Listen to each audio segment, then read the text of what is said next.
I wasn't included again. The notification appeared on a Thursday afternoon, just as my tea grew lukewarm, and I was midway through finalizing details for an upcoming architectural conference. The subject line Morrison Family Mountain Retreat 2025, confirm attendance now, gleamed mockingly from my screen like a painful reminder. I opened it before wisdom could intervene. There they were. Uncle James, Cousin Olivia, Great-Aunt Elise who's been practically invisible since Obama's first term, all confirmed. Each response brimming with eager nostalgia and playful banter.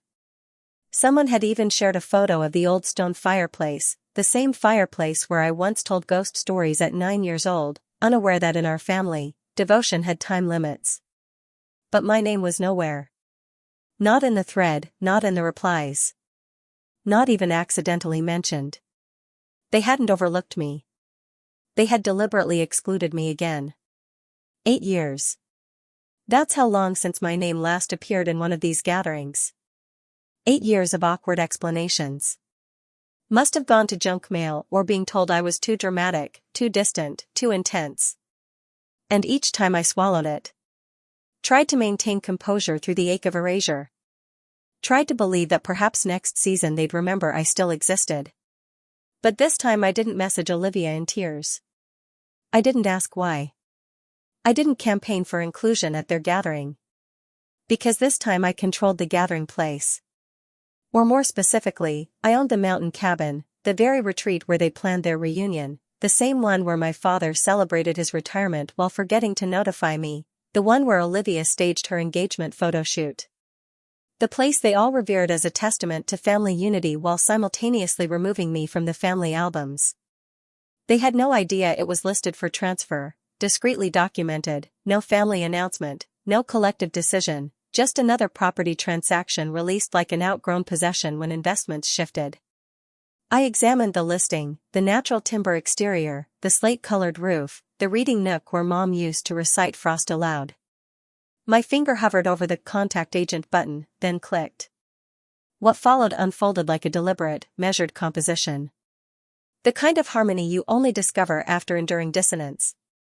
A week later, I stood before the storage facility I hadn't visited in years. Unit 217 smelled of pine and forgotten promises.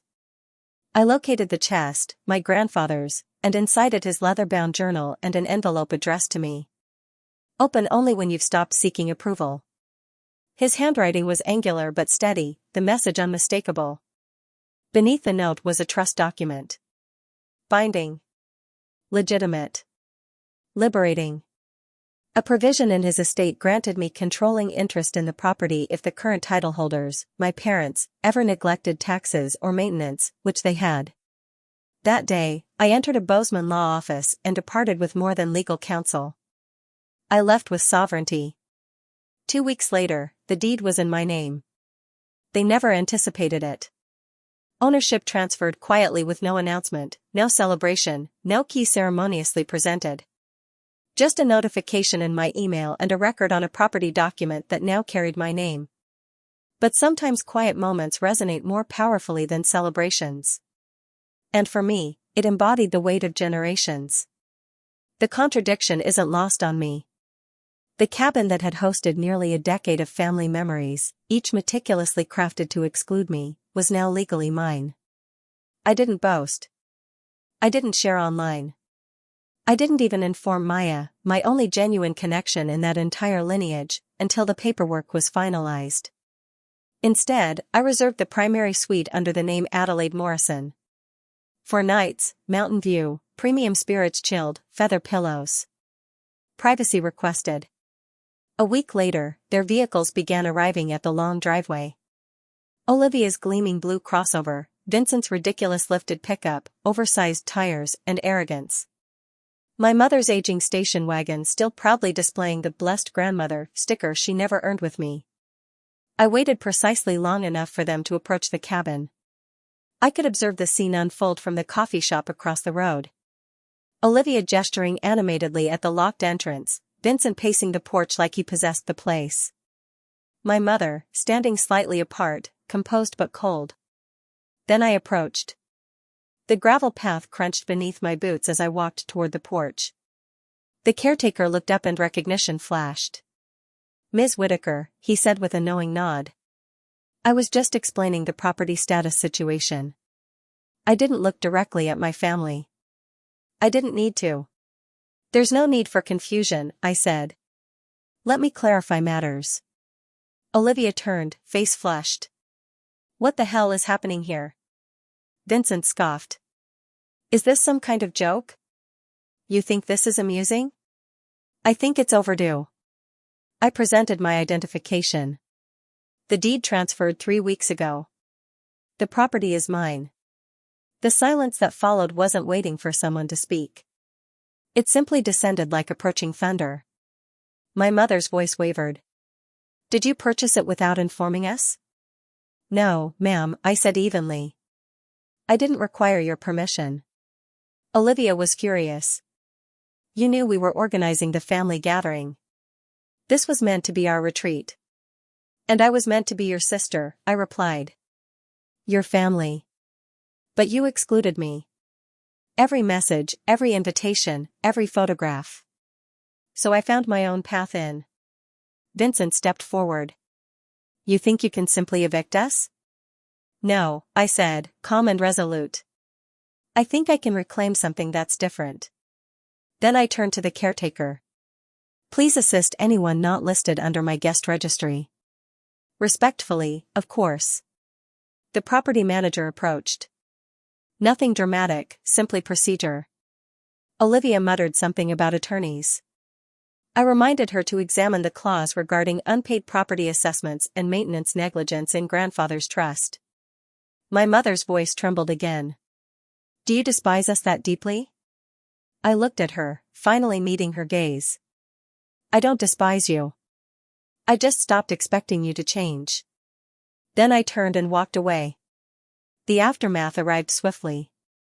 3 days after I settled into the main suite, the intrusion came not through the door, but via the mountain-facing window. A woman with a microphone, camera crew behind her, standing in the beam of a news van's headlights. It was the kind of approach that signaled not just invasion, but accusation. "Ms. Whitaker," she said as soon as I cracked the window. "Can you confirm allegations that you manipulated your elderly mother into relinquishing the family retreat?" "Sources indicate she was not mentally competent." The red recording light pulsed like a warning. I didn't respond. I closed the window in her face and stepped back. My phone illuminated moments later. Messages, emails, screenshots. One from a former neighbor, "Is this accurate?" Another from a cousin I hadn't spoken to since grandfather's memorial, "Are you all right?" Then the worst arrived. A preliminary injunction notice. I was being accused of elder exploitation. Ownership was being contested. And Olivia, she orchestrated it. Maya forwarded me the post. Olivia, in her sanitized social media tone, had written, "Those who betray their own blood were never raised with true compassion to begin with. I pray for her healing." Below that avalanche of sympathetic emojis, dozens of comments expressing, "So sorry for your family's ordeal," from strangers who didn't know I existed 2 weeks earlier. They were portraying me as a predator. The forgotten daughter transformed into villain. And the most painful part? For a moment, I nearly believed them. But then Maya intervened with evidence, screenshots, family group chats, private messages, emails.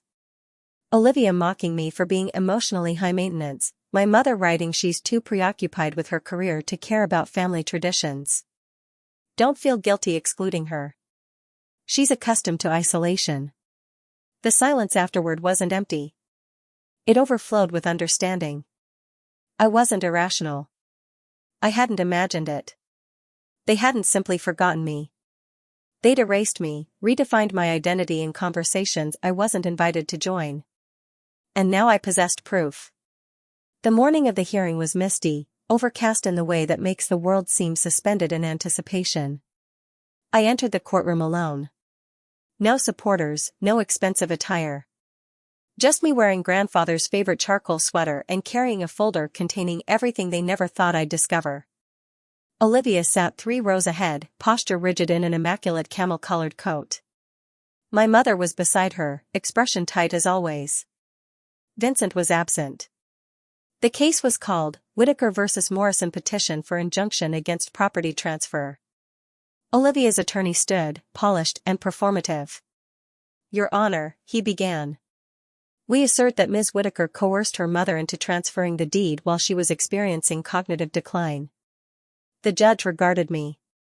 Ms. Whitaker? I stood, voice unwavering. With the court's permission, I'd like to submit audio and electronic evidence of consent, along with documentation showing years of systematic exclusion. She nodded. The bailiff adjusted the lights, and then my mother's voice filled the courtroom. Clear, unmistakable. Composed. I want Adelaide to have this place, she said in the recording, seated with me at the kitchen table last autumn. She's the only one who returned to help after my surgery. The only one who ever inquired about my well-being, not what assets were available. A whisper rippled through the courtroom. Even my mother shifted uncomfortably. Then came the digital evidence. Olivia's voice from a group chat Maya had preserved 8 months earlier, let her stay in her city apartment. She was never truly part of this family anyway. If she wanted inclusion, she should have been easier to manage. The silence afterward was absolute. The judge leaned forward.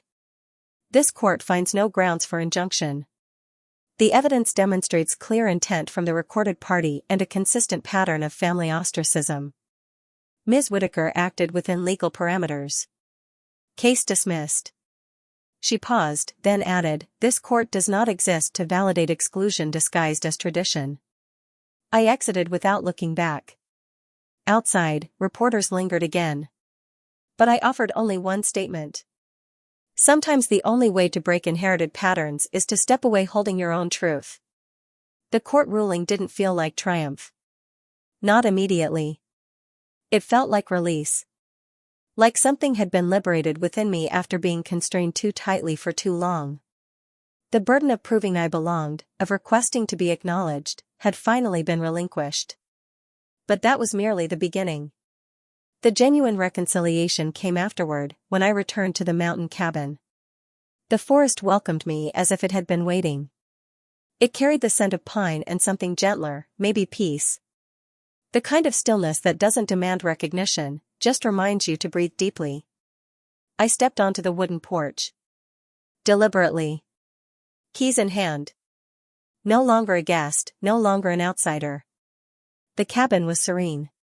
Sun-dappled and patient. It seemed they'd departed hastily. A half-finished coffee mug rested on the counter. A jacket hung over the banister. Framed photographs lined the hallway. Images of children laughing. Glasses raised. Summer gatherings under azure skies. I paused before one. Olivia's children gathered around the fireplace, the same hearth where I once sat with sticky marshmallow hands and believed I belonged to something enduring. I didn't remove the photograph. I continued past it, upstairs to the primary bedroom. I stood at the window overlooking the mountains. My name appeared on the deed now, but it transcended that simple fact. It concerned the space they'd claimed as exclusively theirs without ever considering how it wounded me to be excluded. The cabin was never the objective, it was the metaphor. In the corner room, once my grandfather's study, I opened a drawer I hadn't touched before. Inside, tangled and dust-covered, was the old wind chime we'd crafted together when I was 9. Pine cones and copper tubes on weathered cord. Initials burned into wood with unsteady hands. My mark had faded completely. I didn't attempt to restore it. I simply carried the entire piece downstairs, placed it on the dining table, and began to repair it. Chord by chord. No shortcuts, no adhesives. Just attentive care. The breeze through the open windows provided rhythm, and I allowed it to guide my movements. When completed, I hung the chime outside the porch where it belonged. It swayed gently, as if recollecting its purpose. That evening, Maya arrived with wine and groceries. You didn't think I'd let you settle in without proper cooking supplies and comfort items, did you? She smiled. We cleaned together silently for a while. Two women raised in the same family but living different narratives.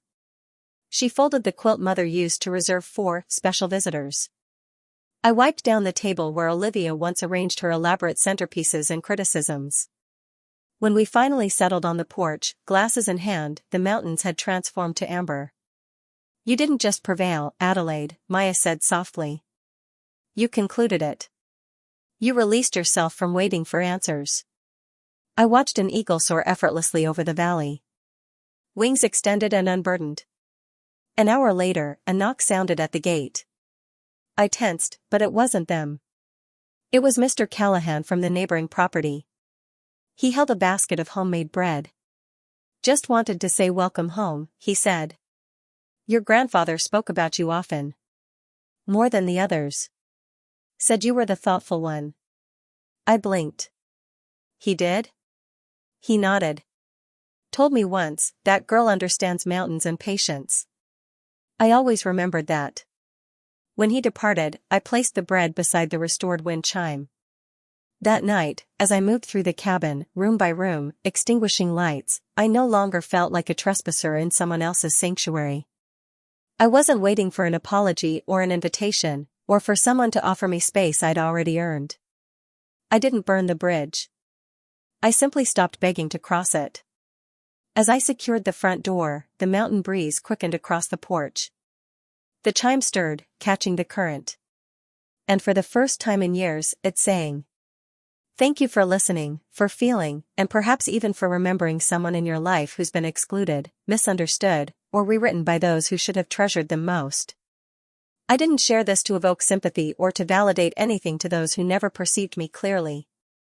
I shared it because silence taught me that truth, unspoken, becomes someone else's narrative. And reclaiming that truth, that's a journey worth undertaking. Not for retribution, but for renewal. If you recognized yourself in my story, even in small, painful echoes, I want to hear from you. Share your experience. Tell me where you've had to stand alone. Where you chose serenity over approval. Let's not keep these stories hidden anymore. And if something in you wants to say, Adelaide, you were right to reclaim your place, then say it. I'll read every single word. Here is my wisdom for you and for myself: you don't need to destroy bridges. Just stop constructing them for people who never intended to cross. Stop diminishing yourself to make others appear larger. Family isn't determined by genetics or coordinated holiday attire. It's defined by who celebrates when you succeed, who remains when silence falls, and who honors your existence without requiring reminders. You are not too sensitive. You are not excessive. You are not difficult to cherish. You are complete.